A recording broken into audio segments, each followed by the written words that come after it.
నమస్తే, నేను మీ మాధురి. మనం జ్యోతిష శాస్త్రం కొన్ని దోషాలు ఉంటాయి. కుజదోషం ఉన్నవాళ్ళు కుజదోషం ఉన్న వాళ్ళని, లేని వాళ్ళని మాత్రమే చేసుకోవాలి. కుజదోషం ఉన్నవాళ్ళు లేని వాళ్ళతో చేసుకుంటే చికాకులు ఉంటాయి అని చెప్పి మనం చాలా దగ్గరలో చాలా వీడియోల్లో కానీ చాలా మన చుట్టూ ఉండే పరిసరాల్లో కానీ మనం చూస్తూనే ఉన్నాం. చాలామంది లైఫ్లో కూడా ఇది జరిగే ఉంటుంది. అయితే నేను లాస్ట్ వీడియోలో చెప్పాను, నా దగ్గర రెండు జాతకాలు ఉన్నాయి. ఆ రెండు జాతకాల్లోని కూడాను కుజదోషం ఉంది నాగనాథ్ గారు. అండ్ ఈ జాతకాల్లో మనకి దశమ శని ఒకరికి, అష్టమ శని ఒకరికి వాళ్ళ జాతకాల్లో ఉన్నాయి. అండ్ ఇంకొకటి ఏంటి అంటే ఇద్దరికి కుజదోషం. వీళ్ళిద్దరూ డివోర్స్కి అప్లై చేశారు. కుజదోషం ఉన్నవాళ్ళు కుజదోషంతో ఉన్న వాళ్ళని పెళ్లి చేసుకుంటే ఎందుకు విడిపోతున్నారు, అండ్ వీళ్ళు అసలు కలిసి ఉంటారా, ఒకవేళ కలిసి ఉంటే వీళ్ళ లైఫ్ ఎలా ఉంటుంది. నేను ఎందుకు అడుగుతున్నాను అంటే ఇది నాకు చాలా దగ్గర వాళ్ళ జాతకాలు. వీళ్ళు విడిపోతారు అనేది మొత్తం అందరూ డిక్లరేషన్ వచ్చింది, ఇంకా సైన్ స్టేజ్లో ఉంది, డాక్యుమెంటేషన్ కూడా అయిపోయింది.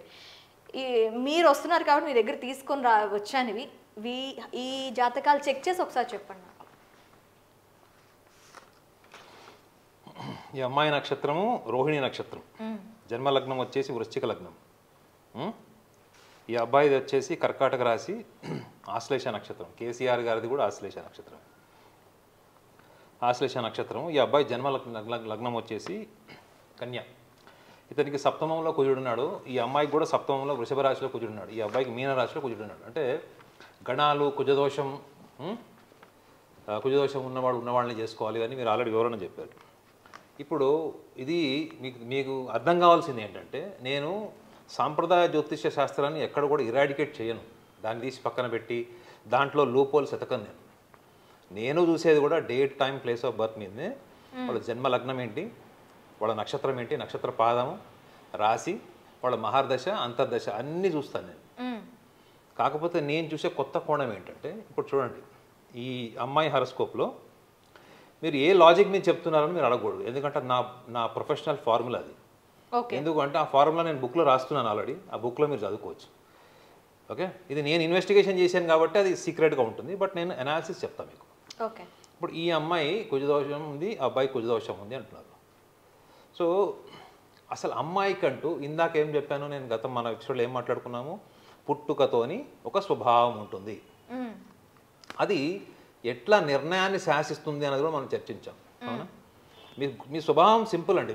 మీ స్వభావం అంటే ఏంటంటే, మీరు తీసుకునే నిర్ణయాలు క్షణికావేశంలో తీసుకుంటారా, ఆలోచించి తీసుకుంటారా, ఏదైనా టఫ్ సిచ్యువేషన్లో తీసుకుంటారా, ఏ సందర్భంలో ఏ భావంలో ఉన్నప్పుడైనా తీసుకున్నా కానీ మీకు పుట్టుకతో వచ్చినప్పుడు స్వభావం యొక్క లక్షణము దాని మీద ఇన్ఫ్లుయెన్స్ ఉంటుంది. ఓకే, ఇది నేను మీకు చెప్పింది. ఈ అమ్మాయికి ఎమోషనల్లీ అన్స్టేబుల్ పర్సనాలిటీ ట్రైట్స్ ఉంటాయి. గుర్తుపెట్టుకోండి, ట్రైట్స్ వేరు, డిజార్డర్ వేరు. ఎమోషనల్లీ అన్స్టేబుల్ పర్సనాలిటీ ట్రైట్స్ అంటే లక్షణాలు. డిజార్డర్ అంటే అది క్లినికల్గా డయాగ్నోస్ చేయాలి. నేను డిజార్డర్ ఉందని నేను చెప్పట్లేదు. ఈ అమ్మాయి స్వభావం ఏంటంటే, ఇప్పుడున్న అభిప్రాయము మధ్యాహ్నం ఉండదు, మధ్యాహ్నం ఉన్న అభిప్రాయం రాత్రి ఉండదు. ఈ అమ్మాయి డిస్టర్బ్ అయినప్పుడు ఎక్కువగా తన మనోభావాలు పంచుకోవడానికి తన బెస్ట్ ఫ్రెండ్ కావచ్చు, తల్లిదండ్రులు కావచ్చు, లేదా తల్లి కావచ్చు, ఎవరితోనైనా తన చిన్న విషయాన్ని షేర్ చేస్తుంది. ఓకే, ఈ అమ్మాయిలో ఉన్నటువంటి ఒక చిన్న స్వార్థం ఏంటంటే, తొందరగా అపార్థం చేసుకున్న దాని విషయాన్ని అవతల వాళ్ళతో చెప్పినప్పుడు అవతల వాళ్ళు సవరిస్తున్నా కానీ వినకుండా మొండిగా ఆర్గ్యూ చేస్తుంది. You got my point. తొందరగా మిస్అండర్స్టాండ్ చేసుకుంటుంది. అక్కడ ఏదన్నా ఒక విషయం ఉంది, అక్కడ సందర్భం ఏంటి, నేను చూసే కోణం ఏంటి, నా కోణం నుంచి, నా లక్షణాల నుంచి, నా దృక్పథం నుంచే నేను చూస్తాను, అపార్థం చేసుకుంటాను. అక్కడ ఇలా జరిగింది, అది ఏదైనా కావచ్చు. హస్బెండ్ ఏదైనా బిజీగా ఉండి ఎక్కడైనా డ్రాప్ చేయలేకపోవచ్చు, లేదా హస్బెండ్ బర్త్డేకి మర్చిపోవచ్చు విష్ చేయడం, లేదా రెగ్యులర్గా ఆమెతోని ఈమె ఎక్కువగా మాట్లాడుతుంది, ఎక్కువగా reasoning power, analysis, attention seeking. ఇందాకేమని చెప్పాను, ఎమోషనల్లీ అన్స్టేబుల్, భావోద్వేగాల మీద నియంత్రణ లేదు కాబట్టి స్థిరమైన అభిప్రాయం ఉండదు. అటెన్షన్ సీకర్ అంటే ఏంటి, ఈ అమ్మాయి మాట్లాడినప్పుడు మీరు కన్నురెప్ప అటు ఇటు తిప్పకుండా, తనకాయ తిప్పకుండా, కన్నురెప్ప వాల్చకుండా వినాలి. మీరు మాట్లాడుతున్నప్పుడు మొబైల్ చూసుకుంటున్నాం, అటు ఇటు చూస్తున్నారనుకోండి, ఆమె నెగ్లెక్ట్ ఫీల్ అవుతుంది, ఇన్సల్ట్ ఫీల్ అవుతుంది. ఏంటి నేను చెప్పేది వినలే అంటది. ఈమె స్నేహితులు కూడా ఈమెకు నచ్చినట్లు ఈమెకు భయపడి ఉంటారు. ఓకే, అర్థమవుతుందా? అంటే అలాంటి వాళ్ళు ఉంటారు, అలాంటి వాళ్ళని సెలెక్ట్ సెలెక్ట్ చేసుకుంటుంది, లేకపోతే లేదు లేదు మీరు వెళ్ళారు, మీరు వెళ్ళి లేదు నీది కూడా తప్పు ఉంది, నువ్వు అప్పుడు అలా ఎందుకు చేసావు, నువ్వు ఇప్పుడు ఇలా ఎందుకు చేసావు అన్నారు అనుకోండి, నెక్స్ట్ డే మీరు కట్. ఓకే, ఓకే, ఈ లక్షణాలు ఉన్నాయో మీరు చూసుకోండి, నేను చెప్తాను ఉంటాను. ఇంకొకటి ఏంటి తెలుసా, ఈ అమ్మాయికి ఎమోషనల్లీ అన్స్టేబుల్ కాబట్టి మాకు అదే ప్లస్ పాయింట్ అవుతుంది నాకు. ఎందుకంటే ఇప్పుడున్న నిర్ణయం మధ్యాహ్నం లేదు, లేదా ఈ వారం ఉన్న నిర్ణయం నెక్స్ట్ వీక్ లేదు. రెండోది, ఈ అమ్మాయికి భావోద్వేగాల మీద నియంత్రణ లేదు కాబట్టి మేము ఫస్ట్ ఆమెకి ఏం చెప్తామంటే, ఫ్యామిలీ అంటే చాలా అటాచ్మెంట్ ఉంటుంది వీళ్ళకి. They are very very much connected to emotionally family life. తల్లి తండ్రుల్ని వదిలేసి ఇండిపెండెంట్గా పోయి నేను బయట ఉంటాను అనేటువంటి భావోద్వేగాలు ఆవేశంలో ఉంటాయి. అదే మీరు ఈ అమ్మాయిని కూర్చోబెట్టి అట్లా కాదమ్మా, ఇట్లా నీ హస్బెండ్లో నుంచి నువ్వేం కోరుకుంటున్నావు, అది మన నీ హస్బెండ్లో కూడా ఎస్టాబ్లిష్ చేద్దాం, డెవలప్ చేద్దాం, కేవలం నీదే కాదు అతన్ని కూడా ఎస్టాబ్లిష్ చేద్దామని చెప్తే ఆ విని కుటుంబ పరంగా. ఇందులో మెయిన్ మన ప్లస్ పాయింట్ ఏంటి, ఫ్యామిలీ మెంబర్స్ యొక్క పర్సెప్షన్ని కూడా ఇక్కడ చూస్తాం. ఒకవేళ అబ్బాయి ఈ జాతకాలు రెండే మనం విశ్లేషిస్తున్నాం కాబట్టి ఈ అమ్మాయిలో మనం చూసేటువంటి బలమైనటువంటి కోణం స్ట్రెంగ్త్ ఏంటంటే family. She is very much inclined to remain and always wants to satisfy our parents and siblings. Okay, బయట వాళ్ళకి ఎవరికి ఇంపార్టెన్స్ ఇవ్వదు, గుర్తుపెట్టుకోండి. కేవలం తల్లిదండ్రులు, అన్నదమ్ములు, అక్కచెల్లెలు అంటే రక్త సంబంధితులు ఉంటారు అండి, వాళ్ళ దగ్గర ఆమెకు చిన్న చూపు, చులకన అభిప్రాయాలు అలాంటివి వచ్చేవి ఏమైనా ఉన్నాయంటే అలాంటి పనులు చేయదు. ఇది ఈ అమ్మాయి యొక్క వ్యక్తిత్వం. ఈ వ్యక్తిత్వము మీరు గుర్తుపెట్టుకోండి, కేవలం ఈ అబ్బాయి జాతకం చూశారు, విడాకులు దాకా వచ్చింది, ఇంక సంతకం పెడితే కోర్టుకు వెళ్తుంటున్నారా, ఈ అమ్మాయి విడాకులు తీసుకొని ఇంకోటి చేసుకుందాం అనుకున్నాం కాసేపు. అతను కూడా ఇలాంటి వాడే, కాస్త పరుషంగా మాట్లాడేవాడు, ఎక్కువ టైం పట్టించుకునేవాడు అనుకోండి, సెకండ్ మ్యారేజ్ కూడా డివోర్స్ అవుతుంది.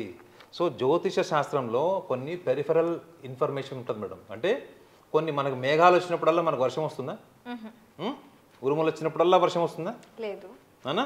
మేఘాలు ఒక్క సెకండ్లో మాయమైపోతాయి, కూడా కొన్ని నిమిషాల్లో మాయమైపోతాయి. ఈ అమ్మాయి జాతకంలో కూడా డివోర్స్ అని చెప్తున్నారు. ఈ అమ్మాయి జాతకంలో డివోర్స్ కాకపోవడానికి కూడా సాంప్రదాయబద్ధంగా చెప్పాలంటే చాలా ఉన్నాయి విషయాలు. మంచి యోగాలు ఉన్నాయి.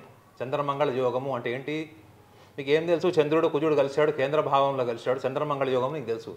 కుజుడు అంటే ఏంటి, పోటీతత్వం, సైనికుడు, వెళ్ళి మర్డర్ చేయడం, చంపేయడం లాంటి పనులు చేస్తాడు సైనికుడు, అవునా. అక్కడ ఎవరున్నారు, చంద్రుడు ఉచ్చ స్థానంలో ఉన్నాడు, కుజుడికి పరమమిత్ర స్థానం అది. సో కుజుడు చంద్రుడు కాంబినేషన్లో ఈ అమ్మాయి యొక్క అగ్ని, కుజుడు అగ్నికి సంబంధించిన గ్రహం అనమాట. ఈ ఒక పెద్ద అగ్నిగోళం వెళ్ళి సముద్రంలో పెడితే ఏమవుతుంది, చంద్రుడు ఎవరు, కర్కాటక రాశికి అధిపతి. సో ఇది నేను ఓన్లీ జస్ట్ నా రీసెర్చ్ ఇన్ఫర్మేషన్ లాగా మీకు చెప్తున్నాను. అయినప్పటికీ కూడా కుటుంబ స్థానాధిపతి, పంచమాధిపతి గురువు కూడా ఉచ్చ స్థానంలో ఉన్నాడు. ఓకే, సో అంటే ఇవన్నీ మనం గ్రహస్థితుల్ని బట్టి కూడా చెప్పొచ్చు. కానీ మెయిన్ నేను ఏ లాజిక్ మీద ఈ అమ్మాయికి ఎమోషనల్ అన్స్టెబిలిటీ ఉంది, ఈ అమ్మాయికి ఎటువంటి ఎమోషన్స్ ఉన్నాయి, అటెన్షన్ సీకింగ్ నేచర్ ఉంది. సో ఈ లక్షణాలు మనం మీకు క్లియర్గా అయిపోయింది. ఇప్పుడు ఈ అబ్బాయి గురించి కూడా రెండు విషయాలు చెప్తా. ఈ అబ్బాయిది వచ్చేసి ఆశ్లేష నక్షత్రం, నక్షత్రాధిపతి బుధుడు. సో వీళ్ళు 25 సంవత్సరాలు వచ్చే వరకు వీళ్ళు ముభావంగా సమాజంలో ఎవరితో పట్టింపు లేకుండా వాళ్ళకి నచ్చినట్టు ఉంటారు, కాస్త నోటి దురుసు ఉంటుందని పుస్తకాలు రాసి ఉంటుంది. కానీ మనం ఇందులో చూడాల్సిన కొత్త కోణం ఏంటంటే, అంటే నా స్టైల్లో నేను చూసేది ఏంటంటే, ఇతను కూడా highly family oriented, terribly family oriented. ఒకవేళ భార్య కొట్టినా అలిగి బాధపడి ఇంటికి స్నేహితుడి దగ్గరకు ఎక్కడికో బయటికి వెళ్ళి ఏడుస్తాడు తప్ప తిరిగి భార్య మీద చెయ్యి చేసుకోలేనటువంటి సున్నితత్వం ఉంటుంది. అర్థమైందా. ఇంకా వీళ్ళకి పిల్లలు లేరు. ఒకవేళ పిల్లలు ఉండుంటే ఈ అబ్బాయి పూర్తిగా పిల్లల కోసం కాంప్రమైజ్ అయిపోయి అడ్జస్ట్ అయిపోయాడు. నేను ఇందాక కూడా చెప్పాను కదా, ఇద్దరిలో ఎవరో ఒకళ్ళు ఇంటలెక్చువల్గా ఉండి టాలరెన్స్ కానీ పేషెన్స్ కానీ ఉంటే మనం చాలా మ్యారేజెస్లో కూడా మనము వాళ్ళని కౌన్సిలింగ్ చేసి సెట్ చేయొచ్చు. సుప్రీంకోర్టు డైవర్స్ ఇచ్చినవి, హైకోర్టు డైవర్స్ ఇచ్చిన కేసెస్ కూడా నేను సెట్ చేశాను. సుప్రీంకోర్టు డైవర్స్ అఫీషియల్గా అనౌన్స్ చేసినవి, హైకోర్టు డైవర్స్ ఇచ్చిన కేసెస్ కూడా వాళ్ళ జాతకాల ద్వారా పర్సనాలిటీ అనాలిసిస్ చేసి వాళ్ళ కౌన్సిలింగ్ చేయడం వల్ల వాళ్ళ మైండ్ సెట్ చేంజ్ అయింది.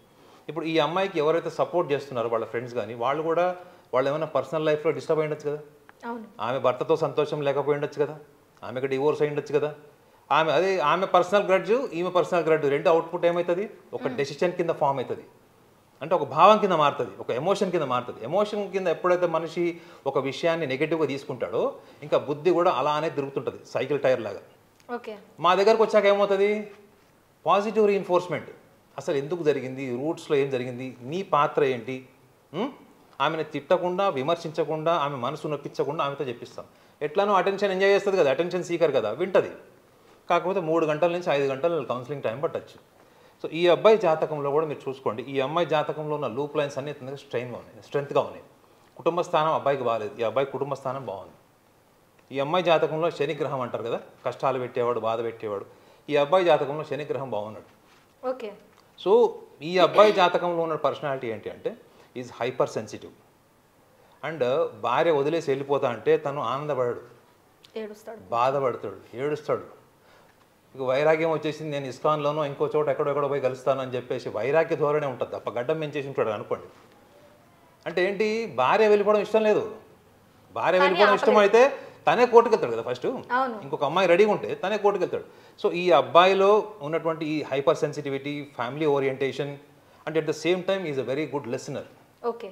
అంటే చెప్తే విని అర్థం చేసుకునేటువంటి తార్కికం, లాజికల్ మైండెడ్. సో ఈ రెండు లక్షణాలు మనం చూసుకోవాలి. అమ్మాయిని గట్టిగా కౌన్సిల్ చేస్తే సరిపోతుంది అంటారు. అంటే అమ్మాయిని ఒక్కదాన్ని కౌన్సిలింగ్ చేస్తే అమ్మాయికి మళ్ళీ ఈగో హర్ట్ అవుతుంది. నా సిస్టమ్ గట్టిగా, అందుకని మీరు నా మాట వినలేదు. అమ్మాయిని గట్టిగా కౌన్సిల్ చేస్తే వర్కౌట్ అయిపోతుంది మనకి. అదే మేడం, ఇప్పుడు అమ్మాయి అక్కడ ఏం కంపేర్ చేస్తారు చెప్పండి? ఏంటి నా ఒక్కదాన్ని కౌన్సిలింగ్ చేస్తారా, మా ఆయన చేయరా, మా ఆయనకు తప్పలేదా అని మళ్ళీ రివర్స్ అవుతుంది. కాబట్టి లేదమ్మా, ఇద్దరిని కౌన్సిలింగ్ చేసి ఇద్దరిని కూర్చోబెట్టి మాట్లాడితే డెఫినెట్గా చెప్తున్నా కదా, ఈ అమ్మాయి మళ్ళీ రీకన్స్ట్రక్ట్ చేసుకుంటుంది. ఈ అమ్మాయికి హస్బెండ్ ఎలాంటి ఇమేజ్ క్రియేట్ చేసుకుంది. ఇప్పుడున్న సమాజంలో చాలామంది భార్యలకి భర్తలకు ప్రాబ్లం ఏంటంటే వాళ్ళకు సెల్ఫ్ ఇమేజ్ క్రియేట్ చేసుకుంటారు మేడం. అంటే భార్య అంటే ఇంత స్టైల్గా ఉండాలి, ఇంత కమ్యూనికేషన్ ఉండాలి, ఇటువంటి విషయాల్లో లిసనింగ్ కెపాసిటీ ఉండాలి, ఇంటికి రాగానే తాను ఏం చేయాలి, ఎలా మాట్లాడకూడదు, ఎట్లా మాట్లాడాలి, ఏ సందర్భంలో ఎలా ఉండాలి, ఇవన్నీ కూడా ఆల్రెడీ వాళ్ళ ఫోటోగ్రాఫ్ అంటే బ్రెయిన్లో కొన్ని ఫోటోగ్రాఫ్స్ తీసుకుని ఉంటారు చిన్నప్పటి నుంచి చుట్టూ చూసి. ఇప్పుడు అవి రెండు మ్యాచ్ కాలేదనుకోండి, ఆటోమేటిక్గా వైలెన్సే. ఇక్కడ చూడాల్సింది ఏంటి, నువ్వు తీసుకున్న ఫోటో కాదు, అక్కడ సిచ్యువేషన్ని ఫోటో తీసుకో.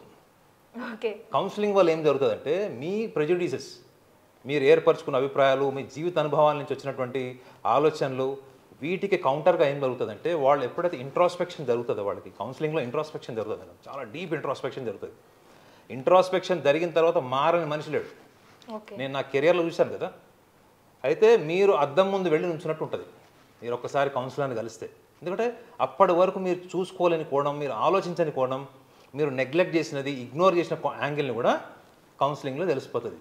సో ఆటోమేటిక్గా ఏమైపోతుంది, ఆ intense grudge, anger, frustration, separation, legally separation అనే థాట్ ప్రాసెస్లో నుంచి వాళ్ళు బయటకు వచ్చే ఛాన్సెస్ 100% ఉంటుంది. ఓకే, థ్యాంక్ యూ నాగనాథ్ గారు.